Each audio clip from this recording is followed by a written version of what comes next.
TV 24 news ವಾಹಿನಿಗೆ ಸ್ವಾಗತ.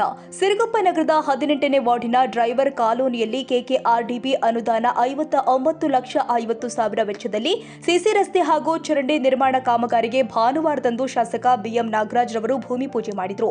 ನಂತರ ಮಾತನಾಡಿ, ಕೆಕೆಆರ್ಡಿಬಿ ಯೋಜನೆಯಲ್ಲಿ ನಗರದ ಹಲವು ವಾರ್ಡ್ಗಳಲ್ಲಿ ಅಭಿವೃದ್ಧಿ ಕಾರ್ಯಗಳನ್ನು ಹಮ್ಮಿಕೊಳ್ಳಲಾಗಿದೆ. ಇನ್ನಿತರ ವಾರ್ಡ್ನಲ್ಲಿ ಸಮಸ್ಯೆ ನಿವಾರಿಸಲು ಕಾಮಗಾರಿ ಹಮ್ಮಿಕೊಂಡು ಹಂತ ಹಂತವಾಗಿ ಅಭಿವೃದ್ಧಿಯನ್ನು ಮಾಡಲಾಗಿದೆ ಎಂದಿದ್ದಾರೆ. ಇದೇ ವೇಳೆ ನಗರಸಭೆ ಅಧ್ಯಕ್ಷೆ ಬಿ ರೇಣುಕಮ್ಮ, ವೆಂಕಟೇಶ ಸದಸ್ಯ ಎಚ್ ಗಣೇಶ್, ಬ್ಲಾಕ್ ಕಾಂಗ್ರೆಸ್ ಅಧ್ಯಕ್ಷ ಎನ್ ಕರಿಬಸಪ್ಪ, ಲೋಕೋಪಯೋಗಿ ಇಲಾಖೆ ಅಧಿಕಾರಿ V Anil Kumar, B M Harsha Naika, B Venkatesh ಸೇರಿ ಇನ್ನಿತರ ಮುಖಂಡರು, ಸ್ಥಳೀಯರು ಹಾಜರಿದ್ದರು. Honnarappa, Siruguppa, TV 24 news. ಕನ್ನಡಿಗರ ಮೆಚ್ಚಿನ ನಿಮ್ಮ ಟಿವಿ 24 ಕನ್ನಡ ನ್ಯೂಸ್ ವಾಹಿನಿ ಇದೀಗ ಟಿವಿಯಲ್ಲಿ ಲಭ್ಯ.